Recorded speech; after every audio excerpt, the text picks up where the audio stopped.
Okay, so today we have three panelists with me. The first one, Adam Rogers. So Adam is the managing director of Anixia. Anixia is one of the leading cloud infrastructure in Europe, and they're managing over 100 edge data centers in Europe, in US, and they are expanding to the Middle East right now. Yeah, welcome, Adam. Yeah. And the second is Sammy. Yeah.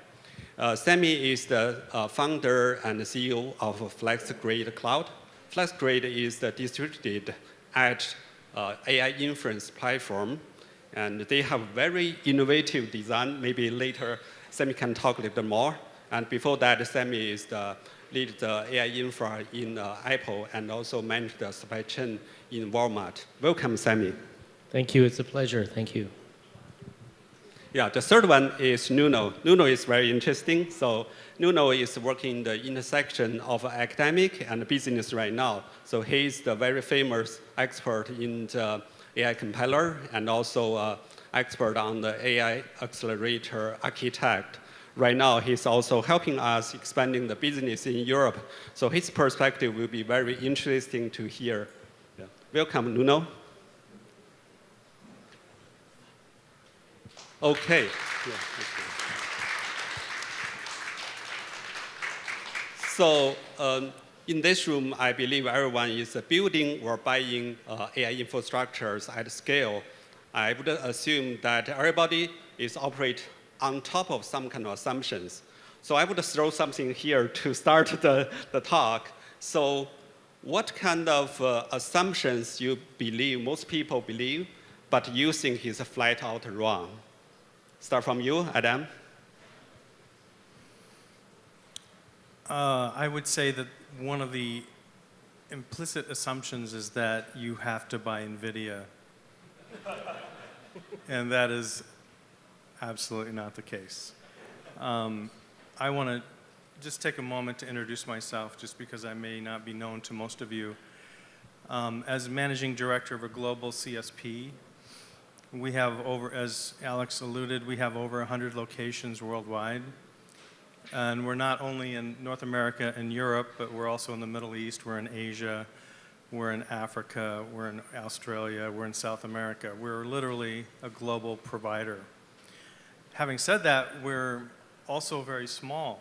Every one of our deployments, or most of our deployments, are quite small in scale, but they give us a very localized presence in all of these markets.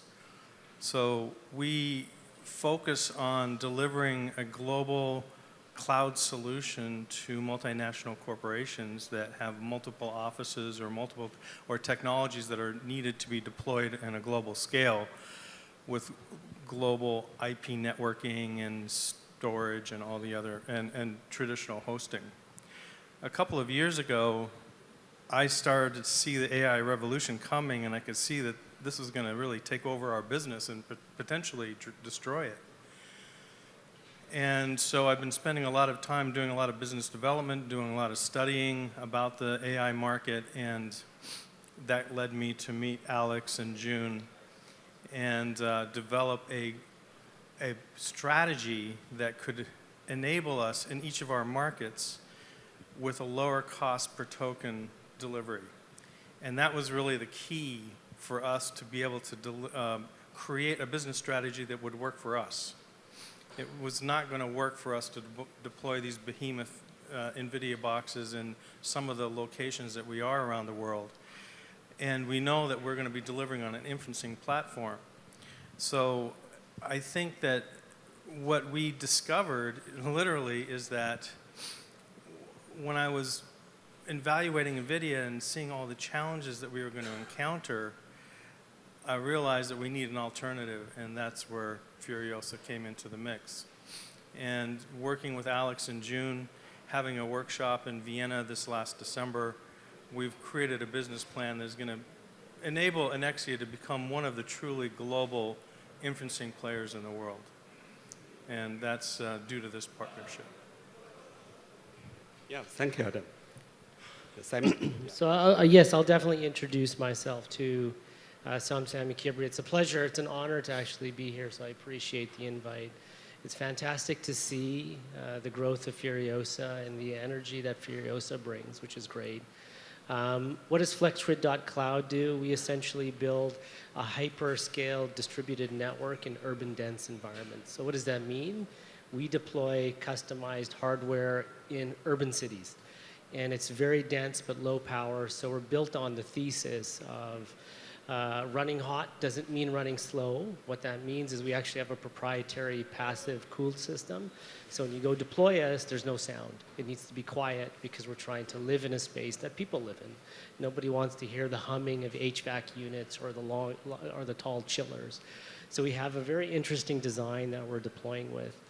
When I look at the world of infrastructure, it's not that I see anything wrong. It's like all the colors that you see. There's not one best color. There's multiple colors and multiple paths that people take.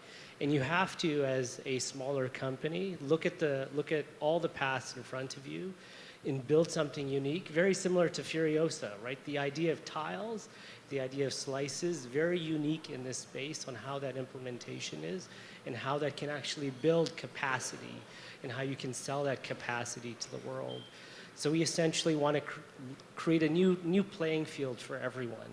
And that new playing field, especially when we think of deployment of the edge, is really how do you build the partnerships with people to build a new service where that service is tied to capacity. Okay, so I guess I have the hard task of representing Europe alone. So maybe I'll tell a recent story that I came across. So I was visiting several data centers in Europe. And I went to visit this data center from a very large telco in Europe. So they are present in over 20 countries in Europe.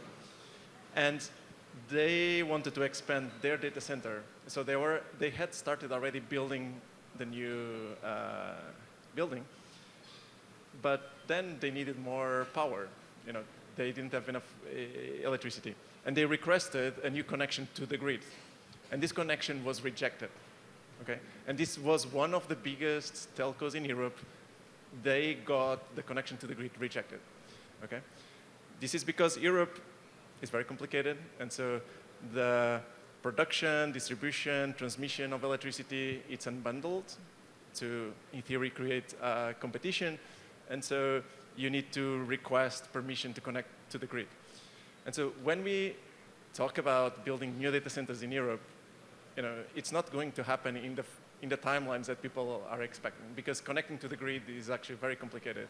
It takes usually 2 to 3 years to connect to the grid. Okay? And so, of course, energy efficiency is important everywhere in the world, but in Europe especially important. There's not enough electricity in the center of Europe. In some countries there is excess. So for example, in Portugal, where I'm from, electricity has negative price during winter. So you are paid to use electricity because there is excess of electricity. But Central Europe doesn't work like that. And so we really need in Europe to repurpose the old data centers so they can run AI, because we cannot build new data centers fast enough. And now with electric cars also competing for the same electricity that we need for the data centers, there's not enough power. So I think this creates a really good market for Furiosa in Europe, because that's the only way people can actually deploy AI right now without waiting 2 or 3 years to connect to the grid. Yeah, thank you, Nuno. I think you touch upon something very important. So when people talk about the global AI infrastructure, it seems like a switch. You just turn it on, right? In fact, in reality, it's super difficult. So I also want to hear your opinions, Adam and Sammy, right? So in you or your customers, when they try to enable the AI business or AI infrastructure, what's the biggest constraint? Is that power, cost, supply chain, or what else? What's the biggest constraint that you are facing? Yeah. All of it. Give me a sharp answer. Coming from a traditional CSP environment, it was a very cookie-cutter endeavor. We deploy the hardware in a qualified data center. We identify our network uplinks and deploy our software, and it was just something that ran by itself on and on. It was pretty much a commodity that we're competing in the space with. I think when you're getting into AI, power is paramount. I mean, I run a multi-megawatt data center in Northern Virginia, and our power cost in the last 3 months have tripled. That is the world that we're facing right now. And that's in America, which traditionally has not had this type of problem. But because, you know, we always talked about Europe as having outrageous power costs, or other places. But in America, this is changing. And it's obviously partly due to the massive infrastructure development that's going on across the United States to build these data centers, and it's driving up everyone's power bill. So while all of it is very challenging, power is at the core of it. And that's kind of why we're here, I think, to me, at least from my vantage point. But then there's a lot of other constraints. It's you know, if we got just into delivering tokens into the market, that's a commodity that is going to, you know, our margins are going to continuously be challenged in the marketplace because there's so much competition. So it becomes more about developing product lines, integrating with service providers, integrating with other alternative technologies that help with the efficiencies of the hardware that you acquire, such as virtualization technologies or snapshot technologies. If you go to Silicon Valley, there's just hundreds, feels like 1,000 companies all finding new ways to make GPU and NPU technologies more efficient. Those are going to be critical to success. If you don't engage with that environment, you're going to be left behind because everyone's going to have to be is going to be striving to become more and more efficient. And all at the core of it, it all comes down to how much power are you going to have to expend to deliver that next token. But then it goes beyond that. You know, the customers, you know, if you have, it's one thing to engage with the developer community who know what to do with your hardware, but when you're engaging with the enterprise space, they need services. They need services that integrate into the technology itself. And so we have to decide what services are we going to provide. There becomes a real product development challenge for us to say what is it we're delivering and what is it we're going to be delivering through via a network of partners who have services that fully integrate into our infrastructure. So these are the challenges that we're facing every single day to be able to get into the market, to not only be able to deliver services at a reasonable cost, an efficient cost, but also a sticky services. If you're just delivering tokens, they can move to another token provider the next day. It's that simple. So we need to be able to integrate with the ecosystem to such a degree that once we capture that customer and we deploy service, we're able to maintain that relationship with the customer and deliver a whole slew of services up and down the value chain in a way that we didn't before as a traditional, well, we were traditionally an infrastructure as a service provider. I don't think we can look at ourselves that way anymore. We have to become much more integrated into the entire ecosystem than we did in the past.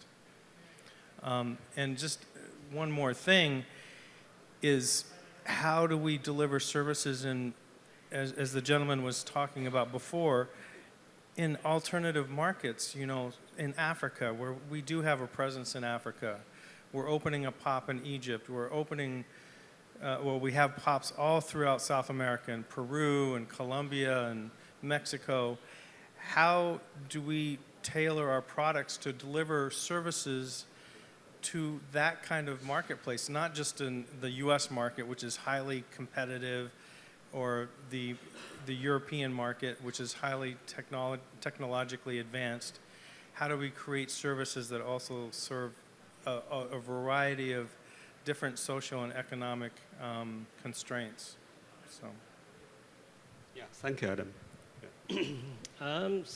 This one's an interesting question because it really ties to how do you look at the problem?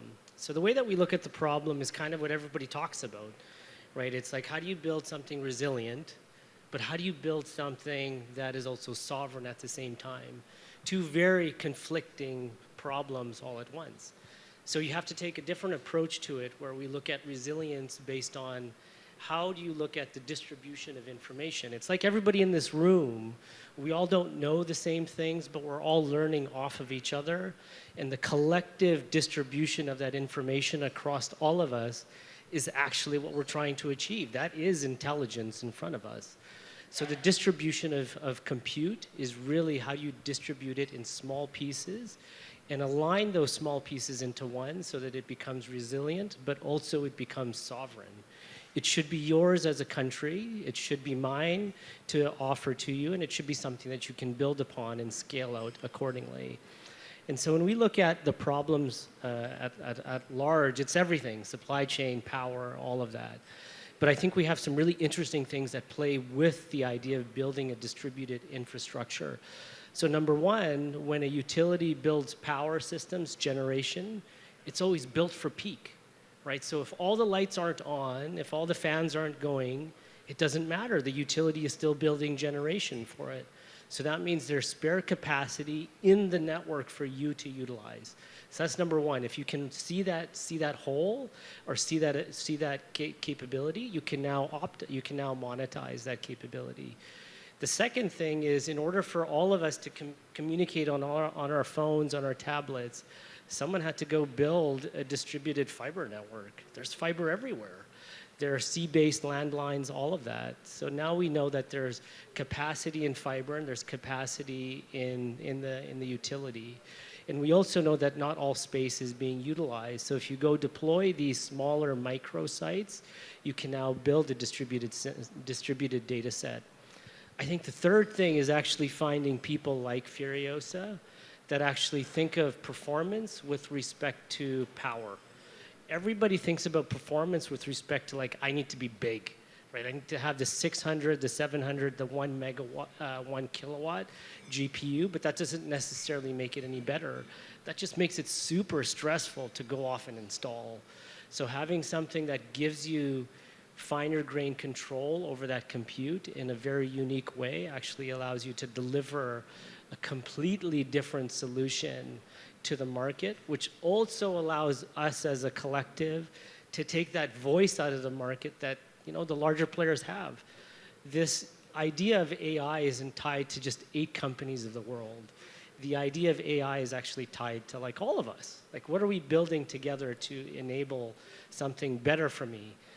When I think of AI, I don't think of it being tied to my phone or anything like that. I think of it actually trying to free my space, trying to free my mind.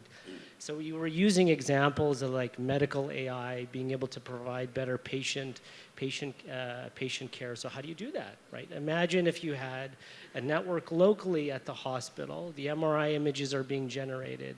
You've got your image and object classification that's happening. By the time the images are done, the compute has happened, that it provided the trend analysis on the cardiac event that tells the doctor to say, hey, go to door 2.5, just right across the hallway. That's how you make it better for us. And I think building that tool set and that capability with companies like Furiosa is actually the way to do it. Man, that was totally long. I so apologize. I went on a rant. No, I love your answers. Thank you. Yeah, so I think both Europe and now California have really complicated privacy laws and regulations and things like that.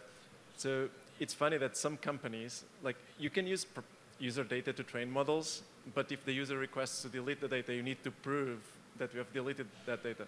So some companies now, they retrain the model every month because it's their way to show that, you know, that user's data is not being used in the model.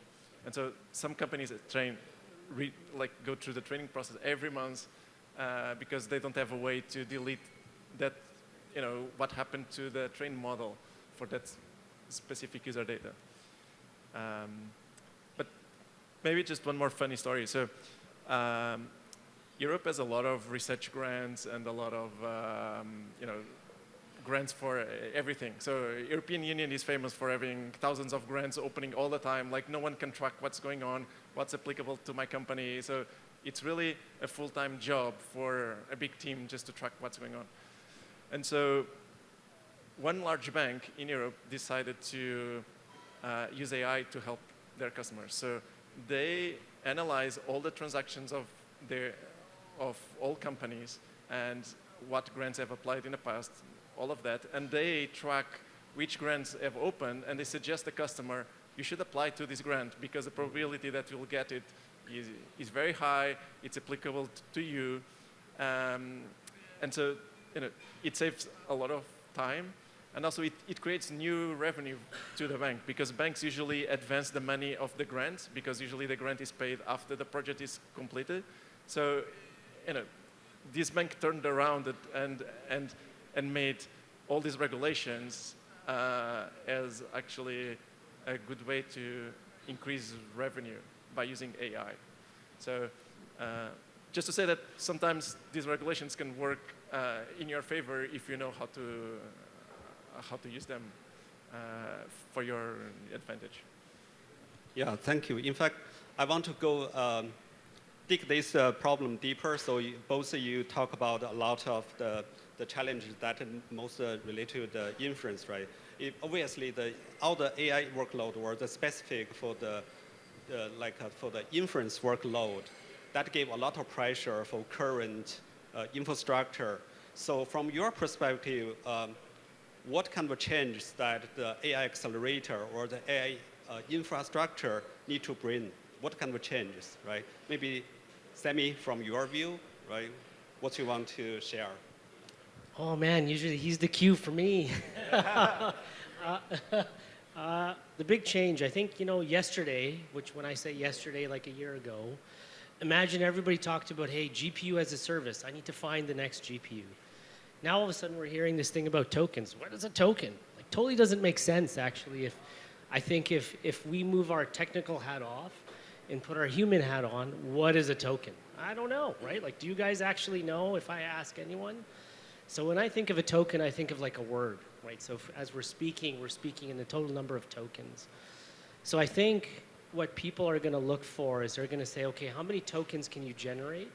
And that ties back to the whole power solution. Eventually, at least in my mind, if I was trying to quantify the idea of a token down to like what is the dollar of that token, it comes back to where and how you deploy that token in the capacity that you're given. So capacity means a whole bunch of different things, right? So one of them is power. Without power, you can't run anything. Therefore, someone's paying for something.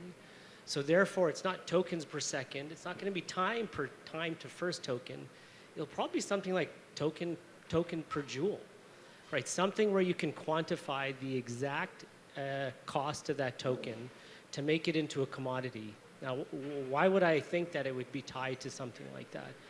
If you don't design your hardware well, if it spends too much time in memory for that access and that fetch, your cost of that token, because it's still powered on, means that it's more than someone that designed something to do a prefetch, right? So technically, the implementation of your hardware has a direct implication of the cost of that token.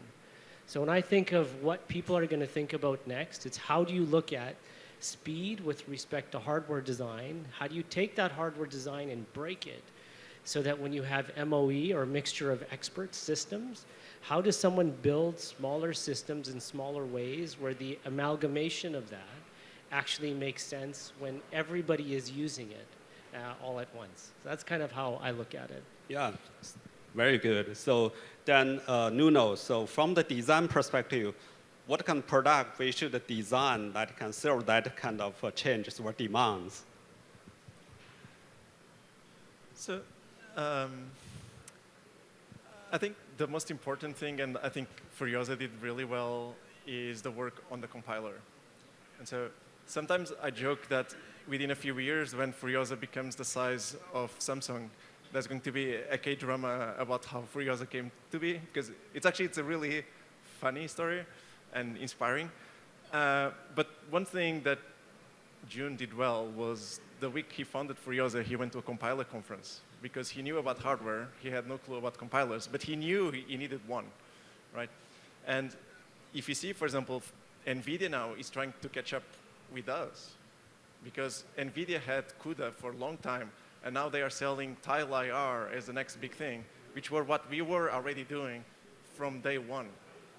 Okay? So it's not just about the hardware, it's how do you use it, because most of the time GPUs are idling. So you use it like 50% or 40% of the capacity. So if you have, so we also need innovation on the compiler side to use more of what we already have, and we are just wasting power. And so, and I think Furiosa is leading in this space. Yeah, thank you. So with that, all kinds of flexibility on the infrastructure side. So Adam, so from your perspective, your customer that when they facing like the performance, like cost, latency, or power consumption, or other thinking, so which one stand out as the most important factor that they decide? I think that they are looking primarily for the quality of the entire service. They don't care about the cost, what it costs me to run the network. They don't. They obviously they care about performance, and they care about our ability to serve them in a qualified manner. This stuff is not that easy. You know, you can buy a box, you can deploy it, you can put it in your network, but keeping it up and running and at optimal performance is a challenge, especially also with the networking layer.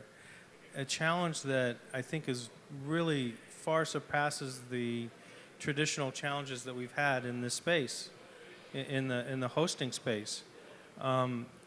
Creating a completely unified environment where multiple GPUs can be utilized in a performative way, keeping all of the GPUs up and running and online. This is, we're just at the beginning of those challenges.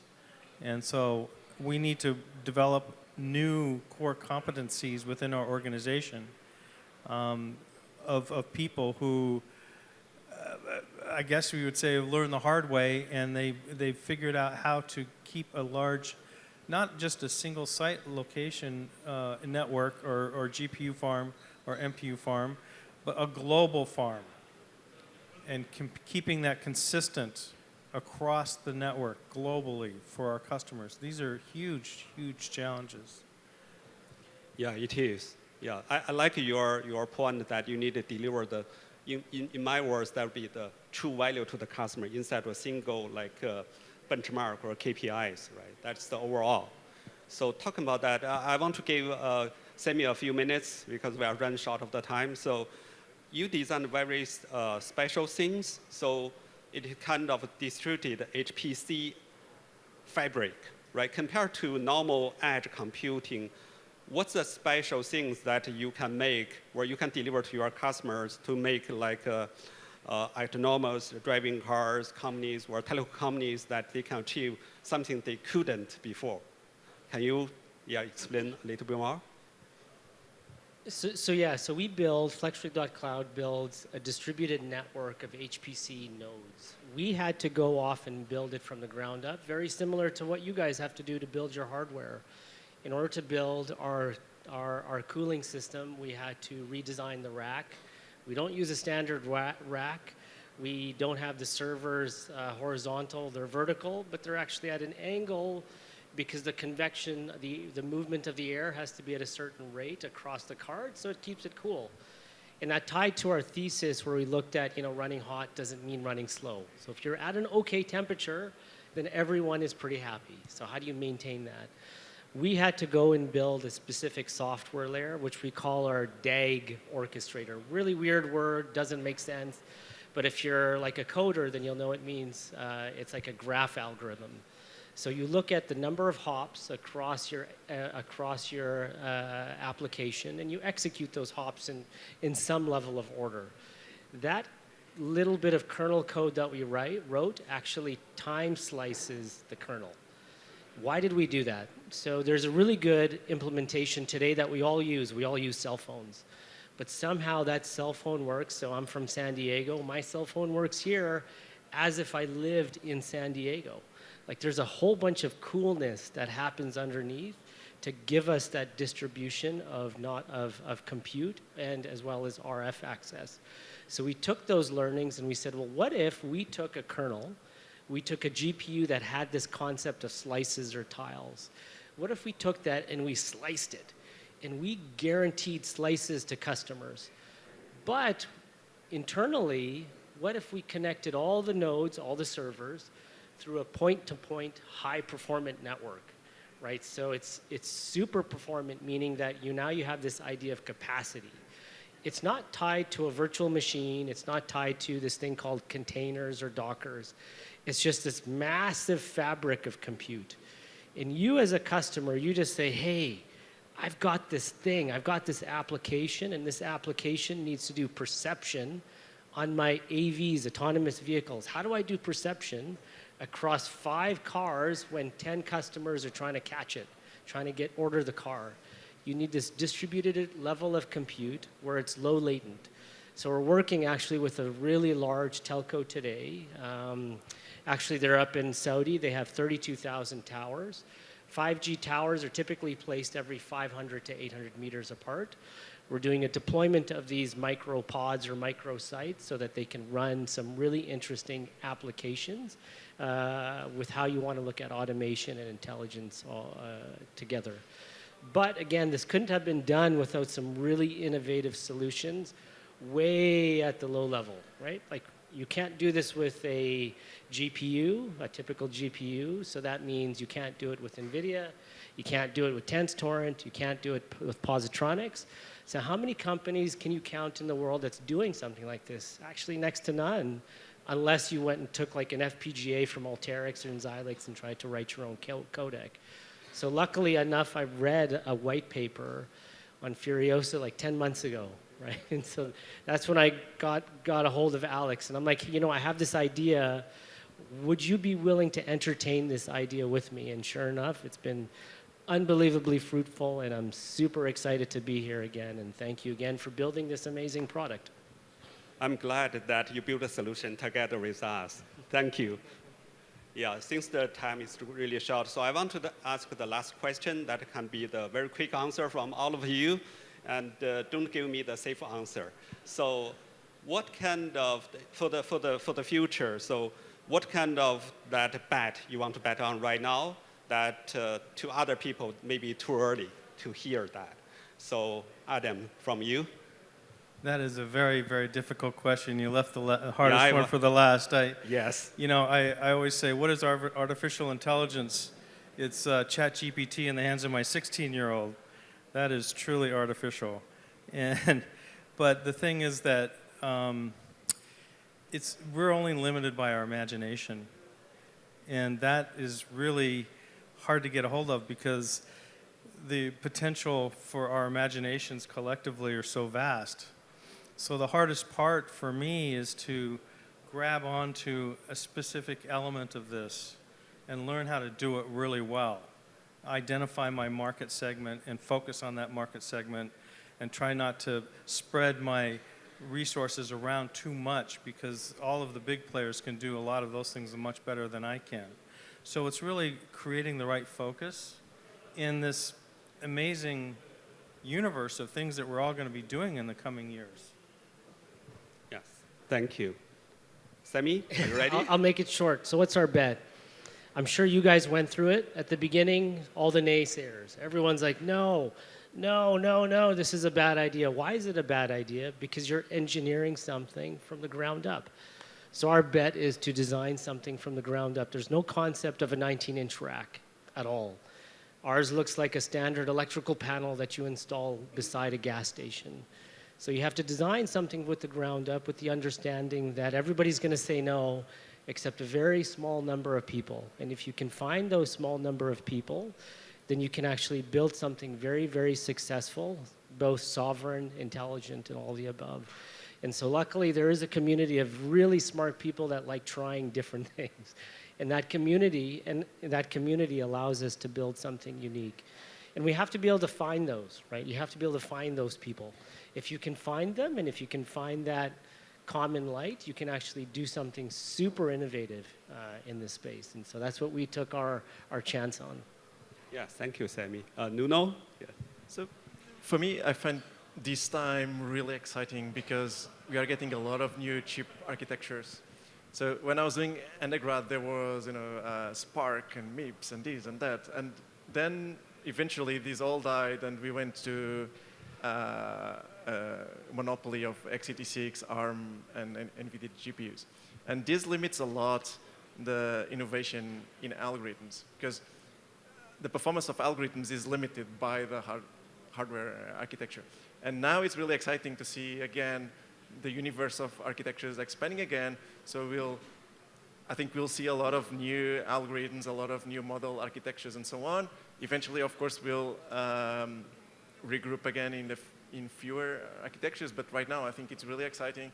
And hopefully, I'm pretty sure we'll see new classes of algorithms in the next few years. Okay, thank you, Nuno. And thank you for the wonderful conversation here. That concludes our panel. Yeah, thank you very much.